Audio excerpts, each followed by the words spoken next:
Diyos ng pag-ibig, at sa Kanya ay sumamba sa Diyos nating Ama. Gawa iwanan at ating samahan ang Diyos ng buhay, Diyos nating gabay. Halina't magsilapit sa Diyos ng pag-ibig, at sa Kanya ay sumamba sa Diyos nating Ama. Sa ngalan ng Ama at ng Anak ng Espiritu Santo. Amen. Sumayin niyo po ang Panginoon. At sumayo rin. Pasalamatan natin ang Panginoon sa pamamagitan ng misang ito, lalo na sana sa pamamagitan ng mabuting buhay natin bilang Kristiyano. At upang tayo maging marapat, halina't magsisimuna para sa ating mga kasalanan. Tayo pong lahat, inaamin ko sa makapangyarihang Diyos at sa inyo mga kapatid, na lubha akong nagkasala sa isip, sa salita at sa gawa, at sa aking pagkukulang. Kaya sinasamo ko sa mahal na Birheng Maria, sa lahat ng mga anghel at mga banal, at sa inyo mga kapatid, na ako'y panalangin sa Panginoong ating Diyos. Kaawaan tayo na mapagmahal na Diyos, patawarin sa ating mga sala, at patnubayan hanggang sa buhay na walang hanggan. Amen. Panginoon, kaawaan mo kami. Panginoon, kaawaan mo kami. Kristo, kaawaan mo kami. Kristo, kaawaan mo kami. Panginoon, kaawaan mo kami. Panginoon, kaawaan mo kami. Iyuko natin ang ating ulo, manalangin tayo. Ama naming makapangyarihan, bilang tugon sa aming ngayon dumadalangin, itulot mong ikaw ay aming makapiling. Ang pagtitiwala namin sa dakilang pag-ibig mo ay tunghayan mo sa aming ngayon narito, upang sa pagkaparam ng bahid ng aming mga kasalanan, kami makapamuhay sa iyong kabanalan at maging ganap na tagapagmana ng iyong pangakong buhay. Sa pamamagitan ni Jesucristo kasama ng Espiritu Santo magpasa walang hanggan. Amen.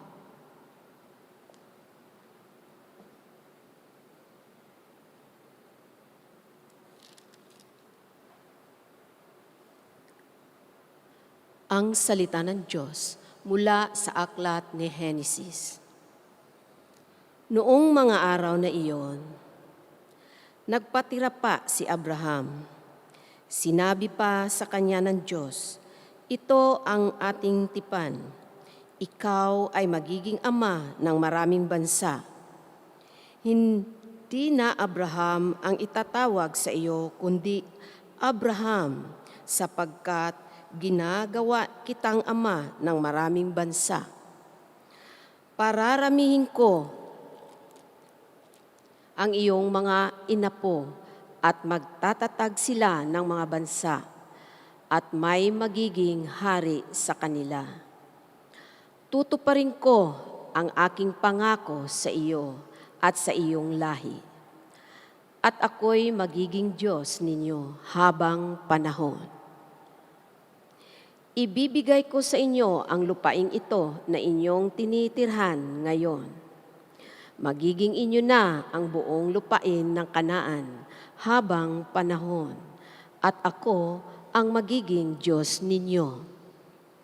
Kayo naman ay dapat maging tapat sa ating tipan, ikaw at ang iyong lahi," sabi pa ng Diyos kay Abraham. Ang salita ng Diyos. Salamat sa Diyos. Nasa isip ng may kapal ang tipan niya kailanman. Nasa isip ng may kapal ang tipan niya kailanman. Siya ay hanapin at ang kanyang lakas ay siyang asahan. Siya ay hanapin upang mamalagi sa kanyang harapan. Ating gunitain ang kahanga-hanga niyang mga gawa, ang kanyang paghatol, gayon din ang kanyang ginawang himala. Nasa isip ng may kapal ang tipan niya kailanman. Ito'y nasaksihan ng mga alipin, anak ni Abraham, gayon din ang lahat na anak ni Jacob na kanyang hinirang. Ang Panginoong Diyos ay ang Panginoon, siya ang ating Diyos, sa kanyang paghatol ay ang nasasaklaw buong sansinukob. Nasa isip ng may kapal ang tipan niya kailanman. Ang tipang pangako'y lagi nasa isip niya kailanman, ang mga pangakong kanyang binitiwan sa lahat ng angkan. Ang tipan ng Diyos ay unang ginawa niya kay Abraham at may pangako ring ginawa kay Isaac na lingkod na mahal. Nasa isip ng may kapal ang tipan niya kailanman.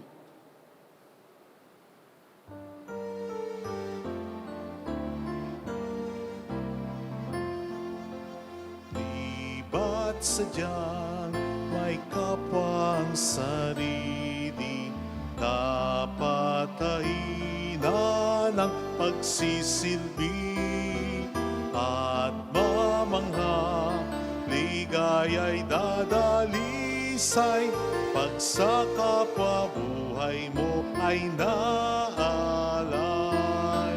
Bawat galing gamitin sa paglingap, laging damhin kung may naghihirap.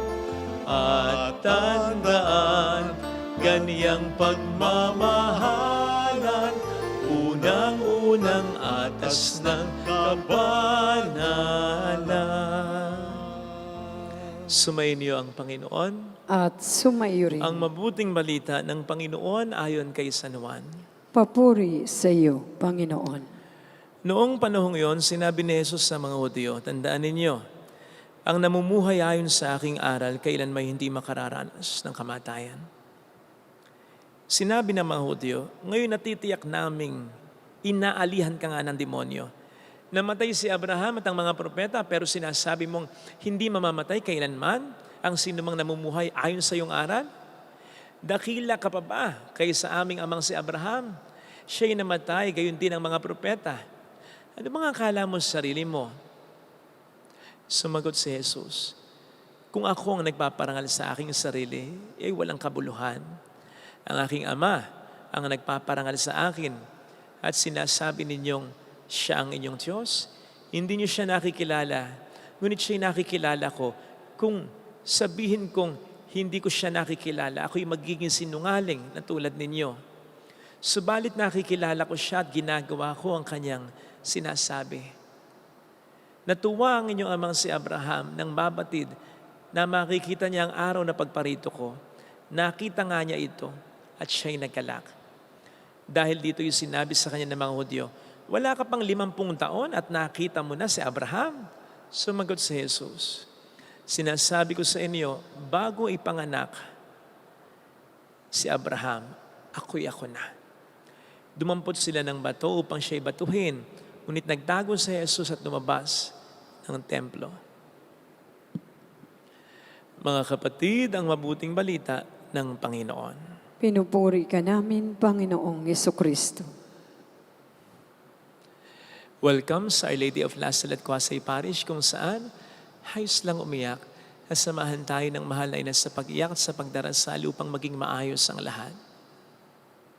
Kahapon po sa ating pagninilay ay naitanong natin kung solid nga ba, kung matibay nga ba ang pananampalataya natin, sapagkat sinabi nga po natin na malayo ang mararating natin in a sense na marami tayong mga problemang mapagtatagumpayan at maraming mga mabuting bagay ang mangyayari sa atin kung solid ang pananampalataya natin.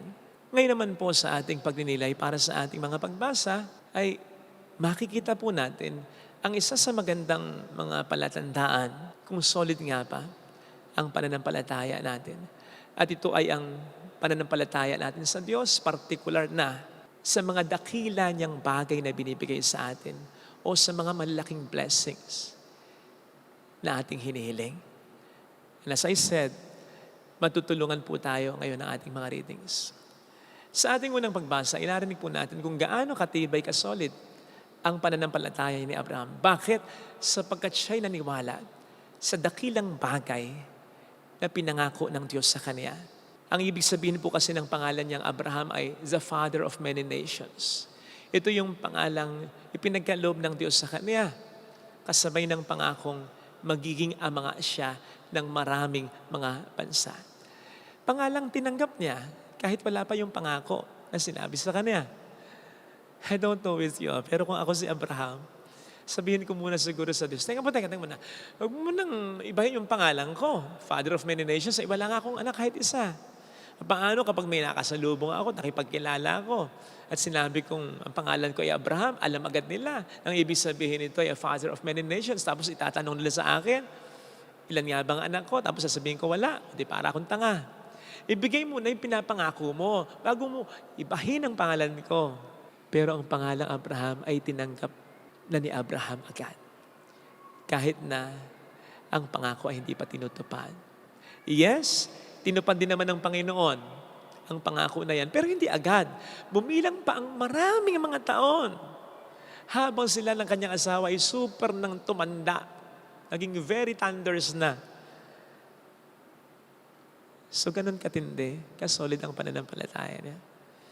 Kasi kahit ang tagal-tagal na wala pa, ay tinanggap na niya, naniwala na siya sa dakilang pangako ng Diyos sa kanya.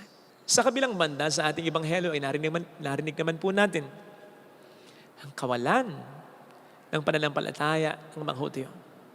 Sapagkat hindi sila naniniwala sa mga dakilang bagay na iniaalok ng ating Panginoong Jesucristo.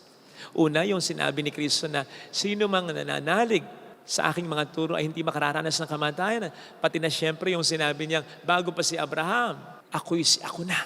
Indeed, it was too big for them to believe. Kaya, masasabi nga po natin na isa sa mga marka of a solid, authentic, true faith is when we are able to believe that God can really give us something big. Yung kapasidad nating maniwala na may kakayanan ng Diyos na ibigay sa atin ang isang dakilang pagpapala na kailangan natin o hinihiling natin. Aminin po kasi natin madalas na pinagdududahan natin na po pwedeng may mga dakilang bagay na ipagkaloob ang Diyos sa atin. Kaya nga, may mga taong mabilis mawalan ng pag-asa. May mga single dyan na kahit 35 pa lang malungkot na. Sapagkat naisip nila hindi sila makapag-aasawa na ang Diyos ay wala nang ibibigay na the one para sa kanila. Kaya nga may mga bumagsak ng 1-2 text sa exam ay parang ayaw nang mag-review. Napakatindi na ng kaba. Sapagkat iniisip nila na po pwedeng ang pagkapasa hindi na ipagkaloob ng Diyos sa kanila. Kaya nga may mga taong may problema dyan sa kanilang asawa, sa kanilang anak, na hindi na umaasang ang mga ito'y makapagbabago pa sa dami ng mga naibigay ng mga itong problema sa kanila. Kaya nga, may iba siya na parang tinatanggap na ang kamatayan. Hindi pa man. Dahil sa tindi ng kanilang karamdaman, in as much as hindi na sila makapaniwala na po pwede pa silang ibigyan ng Panginoon ng kagalingan. In fact, o sa katunayan, yung sinasabi natin sa gitna ng mga sitwasyon na yan na ipagpasa Diyos ko na lang, ipagpasa Diyos mo na lang, ay parang tinatanggalan o inaalisan din natin ng kapangyarihan. Hindi rin natin pinaniniwalaan Sapagkat pagmasdan po ninyo ang bawat nagsasabi niyan sa gitna ng matinding problema na kanilang pinagdaraanan. Sinasabi nila yan ng may kalungkutan na parang wala na talagang pananampalataya kahit konti na lang. At ayaw po ng Diyos yan. Ayaw ng Diyos yan. Sapagkat pag ganyan ay para natin siyang nililimitahan. At ang una nga po nating nililimitahan ay ang kanyang kapangyarihan. Ang kanyang kapangyarihan na lumikha ng sandaigdigan na ito mula sa kanyang mga salita lang at mula sa kawalan. At sabi nga po ni Apostol San Pablo sa Efeso 3:20 na ang kayang gawin ng Diyos para sa atin na higit pa sa po pwede nating hilingin o sa po pwede nating isipin. Imagine that. Yan ang ina-underestimate natin. Kapag hindi tayo naniniwala na pwede tayong bigyan ng Panginoon ng mga malalaking blessings na kailangan o hinihiling natin. Pero hindi lang yun Ina-underestimate natin ang kanyang pagmamahal para sa atin. At yun, sa palagay ko, ang mas nakaka-offense sa Panginoon natin. Nakwento ko na po sa inyo minsan na kaya naipatayo agad ang simbahang ito Bagamat noon ay pandemya, ay dahil tinulungan tayo ni Kuya Jerry Ramos na taga Cavite, na nag-pledge ng laking halaga para masimulan. Siya actually ang nagsimula nito tinuloy lang talaga natin. Pero ito hindi ko pa naikwento kasi nung una nagduda talaga ako kasi hindi ko naman kilala Ang ginawa ko, pinagtanong ko muna, ay nalaman niya, ay na-offend. Na-offend. Kasi pinagdudahan ko raw, hindi lang yung kakayanan niya, kundi lalong-lalo na yung pagtulong na gustong gawin niya. Kasi daw, nung minsan, nanonood siya ng live mass natin during pandemic, ay nakita niya na nangangailangan tayo ng tulong at pinopromote nga po natin ang ating mga alkansya. Sabi niya doon sa hipag niya, paano makapagpapatayo ng simbahan niya sa pamamagitan lamang ng mga alkansya? Tawagan mo, sabihin mo tutulong tayo. Yun nga po, pinagtanong ko kung totoo kasi di ko naman kilala at malaki yung halaga. Yun nga po yung nalaman. Sa loob-loob ko nung una, patay kang bata ka, Father Fidel. Pera na, naging bato pa. Buti na lang at napay talaga si Kuya Jerry. Pero hindi ko makalimutan. Sabihin niya sa akin, pinagdudahan ko, hindi lang yung kakayanan niya. Para bang yung kakayanan niya na magduda ako sa kanya, hindi naman niya masyadong iniinda. Ang mas parang ininda niya ay yung pagdududa ko sa malasakit niya na tumulong talaga. Hindi kaya mga kapatid, na mas lalong ganito rin ang nararamdaman ng Panginoon natin kapag hindi tayo nagtitiwala na po pwede niya sa ating ibigay ang mga dakilang blessings na kailangan natin o hinihiling natin. Sapagkat hindi lamang natin pinagdudahan ng kapangyarihan niya in as much as hindi naman tayo nagtududa talaga dyan. Given na yan. Alam natin ang Diyos ay makapangyarihan. Pero masakit sa Kanya yung pagdudahan natin na tayo ay mahal niya. Tandaan po natin mga kapatid na kaya may Kwaresma o mga mahal na araw ay sapagkat mahal tayo ng Diyos. At yung pagmamahal na yun ay gagawin ng lahat kahit yung mga paraan na hindi natin naasahan upang tayo ay matulungan lang. Huwag na po sana natin kakalimutan yan. Ano man ang mga problema na ating maranasan. Sapagkat iyang pananampalataya sa pagmamahal ng Diyos na yan ang siyang magpapatibay lalo ng ating pananampalataya. Upang malampasan lahat ng mga problemang maranasan at upang mangyari ang mga gustong ibigay na mabubuting bagay ng Panginoon sa atin. Amen. Lagay natin ang ating kanang kamay sa tapat ng ating puso.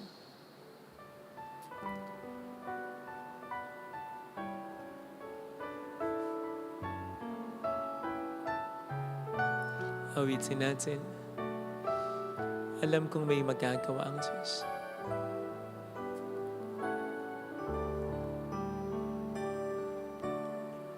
Alam kong may magagawa ang Diyos. Alam kong may magagawa ang Diyos. Alam kong may magagawa Walang imposible sa ang Diyos. kung ako'y magtatapat. Kung ako'y magtatapat Sa Kaniya'y maglilingkod. Sa Kanya'y maglilingkod. Alam kong may magagawa ang Diyos. Kung may magagawa ang Diyos. Alam kong di rin kinang Diyos ang samo ko, Alam kong di sapagkat mahal niya ako. ng Diyos ang samo ko. Alam kong di rin kinang Diyos ang samo ko, Alam kong di rin ng Diyos sapagkat anak niya ang ako. samo ko. Kung ako'y magtatapat, Kung ako'y magtatapat sa Kaniya'y maglilingkod. Sa Kanya'y maglilingkod. Alam kong di rin kinang Diyos ang samo. Kung di rin ng Pikit natin ang Diyos ating mga mata, ang Panginoon, samo tulungan mo akong maniwala sa pagmamahal mo sa akin. Na sa bilyong-bilyong tao sa buong mundo, minamahal mo talaga ako ng 100% o tigit pa dito. Na lahat ay gagawin mo para sa kapakanan ko, lalong-lalo na kung ako'y nananalig talaga at sumusunod sa iyo. Tulungan mo po akong masundan ka sa gitna ng aking mga problema at ang panghawakan ko ay ang pagmamahal mo na walang kondisyon at hindi nagbabago. Tulungan mo ako, Panginoon, na sumampalataya sa intention mo. Hindi lang sa kakayanan mo, kundi lalong-lalo na sa intention mo na magdulot sa buhay ko ng mga milagro. mayroong magandang mangyayari. Higit pa sa inaasahan mo, sapagkat mahal ka ng Diyos, pakatandaan. Kung lalapit ka kay Jesus, maaaring matagal, maaaring maging mahirap, pero magiging maayos din ang lahat. Mayroong magandang mangyayari sa iyo. Mayroong magandang mangyayari sa Kung lalapit kay Jesus, kung lalapit kay Jesus. puri sa Ama at sa Anak sa Espiritu Santo. Kaparanan sa unang-una, ngayon magpakailanman, magpasawalang hanggan. Amen. Pag-aalay.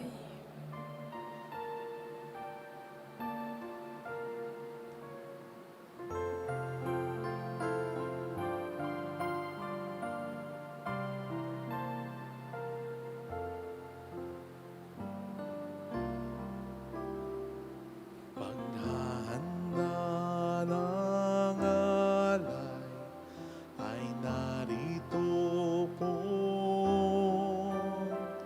Ang alak at tinapay dala sa altar mo. Anyo'y magiging tunay, dugo mo't katawan. Aming tatanggapin ngayon, magbibigay buhay.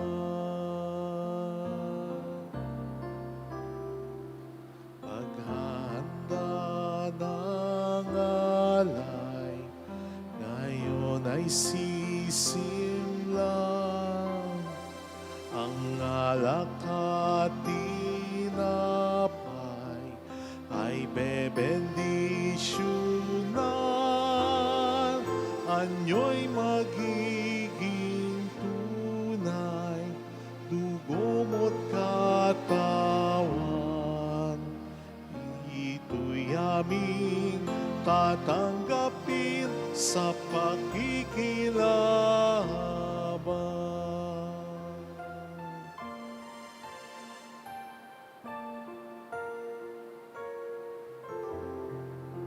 Manalangin tayo, pang ating handog ay maging kalugod-lugod sa Diyos sa mga makapangyarihan. Tanggapin nawa ng Panginoon itong paghain sa iyong mga kamay, sa kapurihan niya at karangalan, sa ating kapakinabangan at sa buong sambayanan niyang banal. Ama naming lumikha, kalugdan mo ang paghahain ng mga natitipon dito upang ito'y pakinabangan sa pamuhay namin sa mundo at sa pagkakamit ng kaligtasan ng mga tao. Sa pamamagitan ni Jesucristo, kasama ang Espiritu Santo, magpasa walang hanggan. Amen. Sumainyo ang Panginoon. At sumayo rin. Itaas sa Diyos ang inyong puso at diwa. Itinaas na namin sa Panginoon. Pasalamatan ng ating Panginoong Diyos. Marapat na siya ay pasalamatan. Ama naming makapangyarihan, tunay ang marapat na ikaw ay pasalamatan sa pamamagitan ni Jesucristo na aming Panginoon. Minarapat mo ang pagtitiis para sa naghihirap ay maging tagapagpahiwatig ng pasasalamat na aming nihain ngayon sa iyong hapag. Ang iyong anak ay rin tagapagbigay ng pag-asaluhan sa mga nagugutom at nauuhaw. Sa pagsunod namin sa giliw mong anak, ang pagkamauin mo ay aming ginaganap upang ang pag-iimpot ay mapawing lahat sa aming pag-uugali at gawaing binapalak. Kaya kaisa ng mga anghel na nagsiawit ng papuri sa iyo ng walang humpay sa kalangitan, kami nagpupunyi sa iyong kadakilaan. Santo, Santo, Santo, Panginoong Diyos ng mga hukbo, napupuno ang langit at lupa ng kadakilaan. Hosana sa kaitaasan. Pinagpala ang naparirito sa ngalan ng Panginoon. Hosana sa kaitaasan. Ama naming banal, ikaw po ang bukal ng tanang kabanalan, kaya't sa pamamagitan ng iyong Espiritu, gawin mong banal ang mga kaloob na ito upang para sa amin ay maging katawan at dugo ng iyong anak na aming Panginoong Hesukristo. Bago niya pinagtiis ang kusang loob na maging handog, hinawakan niya ang tinapay, pinasalamatan ka niya, pinaghati-hati niya iyon. Iniabot sa kaniyang mga alagad at sinabi, tanggapin ninyong lahat ito at kanin. Ito ang aking katawan na ihahandog para sa inyo.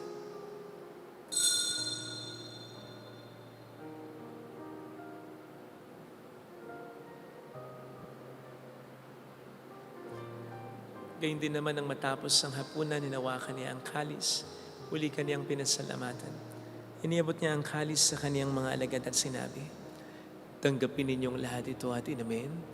Ito ang kalis ng aking dugo ng bago at walang hanggang tipan.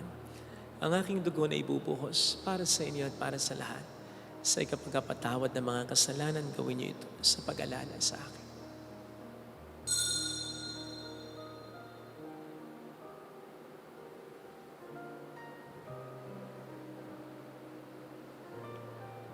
Ipagbunyi natin ang misteryo ng ating pananampalataya. Si Kristo'y namatay, si Kristo'y nabuhay, si Kristo'y babalik sa wakas ng panahon. Ama, ginagawa namin ngayon ang pag-alaala sa pagkamatay at muling pagkabuhay ng iyong anak.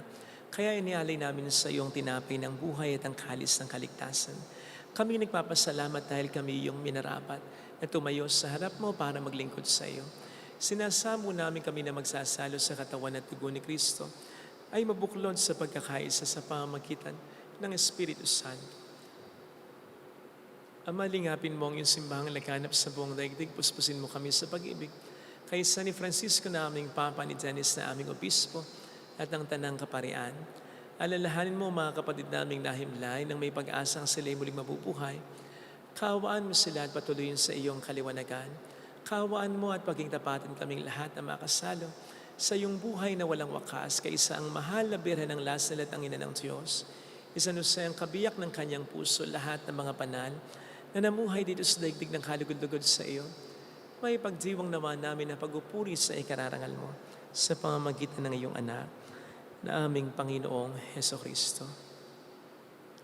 Sa pamamagitan ni Kristo kasama niya at sa Kanya, ang lahat ng parangal, papuri ay sa iyo, Diyos amang makapangyarihan, kasama ang Espiritu Santo magpas sa walang hanggan. Amen. Tumawag tayo sa ating Ama.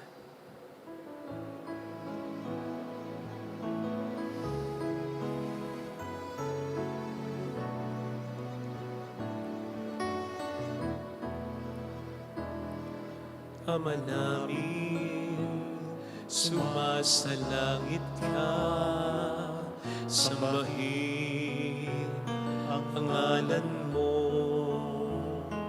mapasamin ang kaharian mo, sundin ang loob mo dito sa lupa para nang sa langit. Bigyan mo kami ng aming kakanin sa araw-araw at patawarin mo kami sa aming mga sala para ng pagpapatawad namin sa nagkakasala sa amin.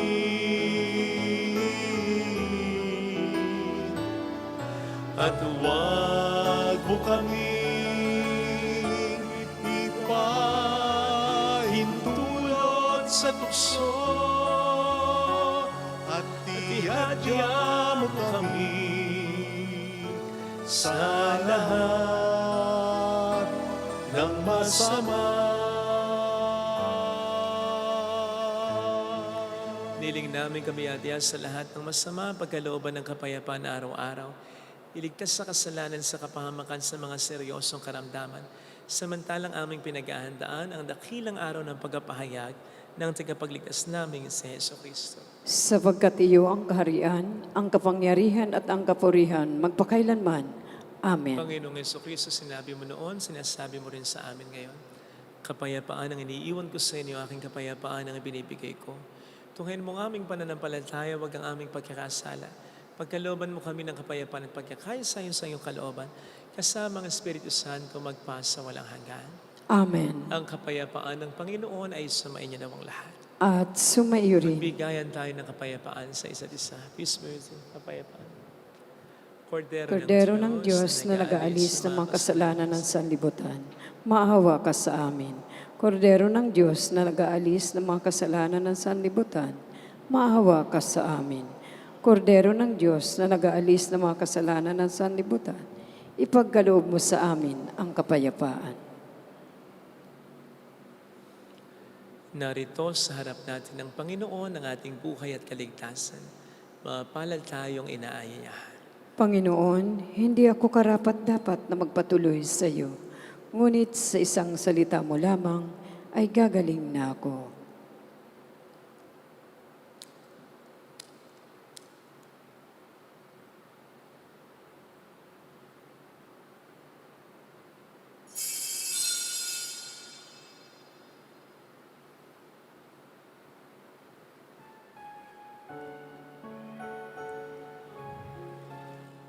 Panalangin para sa espiritual na pakikinabang.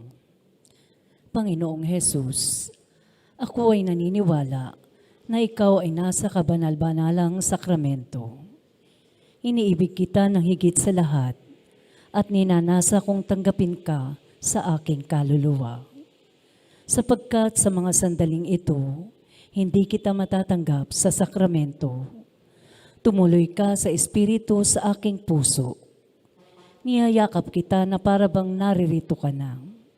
Inaalay ko ng buong buo ang aking sarili sa iyo. Huwag mong hayaang mawalay ako sa iyo. Amen.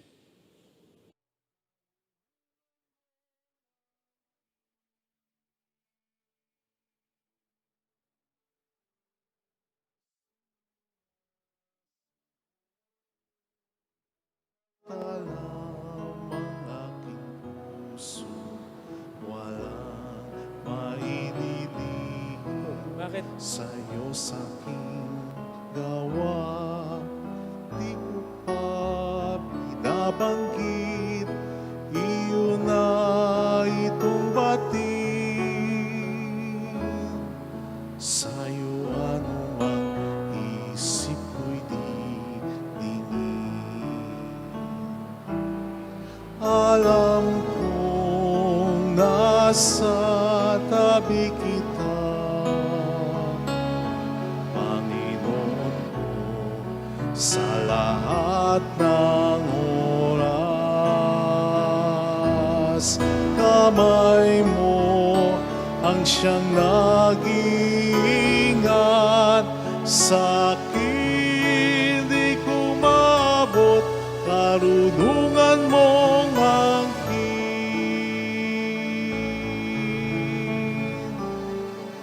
Diyos, ako ay siyasatin, alamin ang damdamin. Ako'y iyong subukin upang puso'y mahal.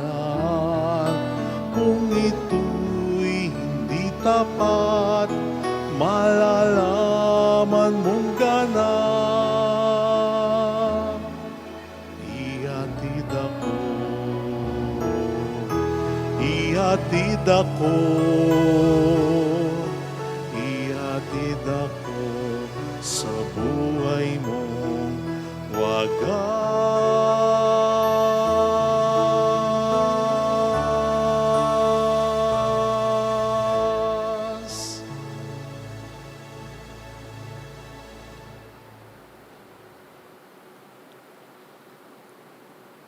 Manalangin tayo.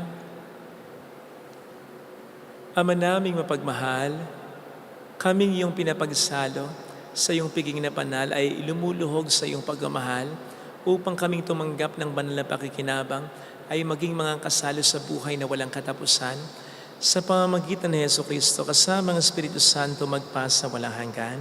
Amen. Holy God, Holy Mighty One, Holy Immortal One. Have mercy on us, Son of the whole world. Holy God, Holy Mighty One, Holy Immortal One. Have mercy on us, Son of the whole world. Holy God, Holy Mighty One, Holy Immortal One. Have mercy on us, Son of the whole world. Jesus, King of Mercy, We trust in you. alalahanin, Alalahanin o mahal na Birhen ng Lasalet, ina ng pag-asa. Ikaw ang nagpapaalala sa amin magbalik loob sa Ama. Ito ang nagpapatunay na ang kagandahan loob mo'y nanatiling busilak. Sa pag-aaruga mo sa amin, tungkulin mo'y tinupad. Sa paanan ni Kristo, itinuring mo kami mga tunay mong anak. Kaya ninais mong ni Isay huwag mapahamak, maging sa iyong walang tigil na pananalangin pati luhay pumatak. Huwag naman mawala ng saysay ang iyong paghihirap. Hiling nawa namin sa iyo, o aming inang liyag, na matapos ang pakikibaka namin sa mundong ito at sa pananatili namin tapat kay Kristo, sa kapurihan mo'y makibahagi kaming ganap, upang kung nasaan ka ngayon ay maparoon din kaming lahat, at ang kaganapan ng langaniway sa liyan, tuluyang matupad siya'y nawa. Mahal na Birhen ng Lasal at tagapagkasundo ng mga makasalanan. Ipanalangin mo kami, walang patid, kami mga dumudulog sa iyo. Maraming salamat po sa inyong pakikisa, sa lagi niyong mga pagtulong, nagiging dahilan para patuloy tayong makapagpatayo ng mga chapels at makatulong din po tayo sa ibang mga simbahan. Maraming pong salamat. Ang Diyos na po ang bahala. Nagkumante sa inyong kabutihan. Sumayin niyo ang Panginoon. At sumaiyo rin. Balain kayo kasama ang ating pamilya na mapagmahal na Diyos, ng Ama at ng Anak, ng Espiritu Santo. Amen. Umayo tayo sa kapayapaan ni Kristo. Salamat sa Diyos. Salamat din po.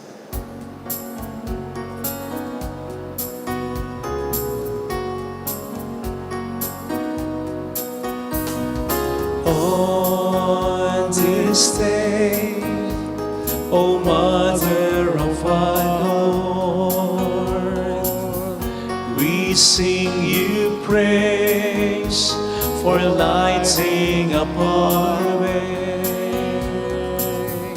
Your tears did soften up the hearts of men, and they still do today. May our love for you bring comfort in your pain.